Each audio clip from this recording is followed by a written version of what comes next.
तृणादपि सुनीचेन, घास से भी अधिक विनम्र बनो। शाब्दिक अर्थ, तृण यानी घास, सुनीच यानी अत्यंत नीचा या विनम्र। श्री चैतन्य महाप्रभु कहते हैं कि भक्त को इतना विनम्र होना चाहिए कि वह घास से भी अधिक नीचा हो। भावार्थ, घास को हम पैरों तले रौंदते हैं, वह दब जाती है, फिर भी विरोध नहीं करती।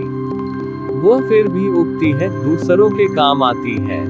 ये दर्शाता है कि सच्ची विनम्रता आत्मा की सज्जता है, जो किसी बाहरी व्यवहार से नहीं, बल्कि भीतर के त्याग और समर्पण से उत्पन्न होती है। जीवन में प्रयोग, अगर कोई हमें तिरस्कार से देखे या अपमान करे, तो क्या हम मौन रहकर नम्रता से उसे सह सकते हैं? यह आसान नहीं, लेकिन यही भक्ति का अभ्यास साधना है। जब हम अपने अहम को छोड़ देते हैं, तभी सच्ची विनम्रता आती है। तरोरपि सहिष्णुना, वृक्ष से भी अधिक सहनशील बनो। शाब्दिक अर्थ, तरु का अर्थ है वृक्ष और सहिष्णु यानी सहनशील। जैसे वृक्ष सब कुछ सहते हुए भी दूसरों को देते हैं, वैसी ही सहनशीलता भक्त में होनी चाहिए। भावार्थ, वृक्ष खुद धूप, वर्षा, तूफान सहता है, लेकिन छाया, फल, फूल, लकड़ी और ऑक्सीजन देता है। कोई उसे काटे, पत्थर मारे, फिर भी वृक्ष प्रतिक्रिया नहीं करता। सच्चा भक्त भी ऐसा ही होता है। कोई कुछ कहे या करे, वह क्रोध नहीं करता, बल्कि प्रेम और क्षमा से प्रतिक्रिया करता है। संतों के उदाहरण, ठाकुर हरिदास जी, जिन्हें नवाब ने 22 बाजारों में कोड़े लगवाए, लेकिन वे कहते रहे, हरि बोल, हरि बोल। उन्हें मारने वाले सैनिक थक गए, पर वे प्रेम में लीन रहे। ये सिर्फ सहनशीलता नहीं, ये ईश्वरीय प्रेम की महिमा है। अमानी ना मान देना, स्वयं मान की अपेक्षा न रखो, दूसरों को सम्मान दो। शाब्दिक अर्थ, अमानी ना यानी स्वयं को मान की अपेक्षा न हो, मान देना यानी दूसरों को आदर देना।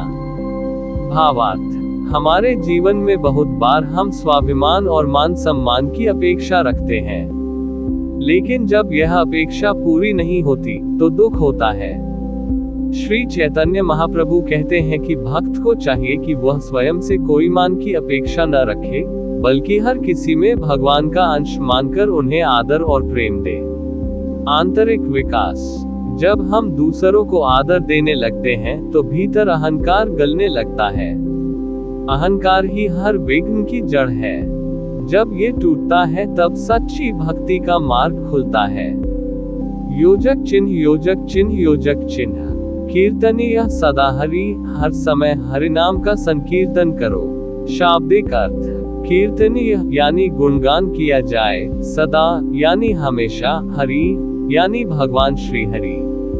भावार्थ, जब ऊपर बताई गई 3 स्थितियां विनम्रता, सहिष्णुता और अहंकार रहित सम्मान भाव हृदय में स्थिर हो जाती हैं, तभी हरिनाम का संकीर्तन फलदायक होता है। हरिनाम कोई साधारण ध्वनि नहीं, वो साक्षात भगवान का स्वरूप है। लेकिन जब तक हृदय शुद्ध नहीं, तब तक नाम में स्वाद नहीं आता। भक्ति का रहस्य, जब कोई भक्त विनम्र हृदय से दूसरों के प्रति करुणा और प्रेम से अहंकार त्याग कर हरिनाम लेता है, तो वह नाम हृदय को शुद्ध करता है, जीवन को बदल देता है। ऐसे नाम से ही कृते यज्ञाया द्वापर कलो तद हरिकर्तनाथ। कलियुग में केवल हरिनाम से ही मुक्ति संभव है। निष्कर्ष, ये श्लोक है जीवन का पथदर्शक।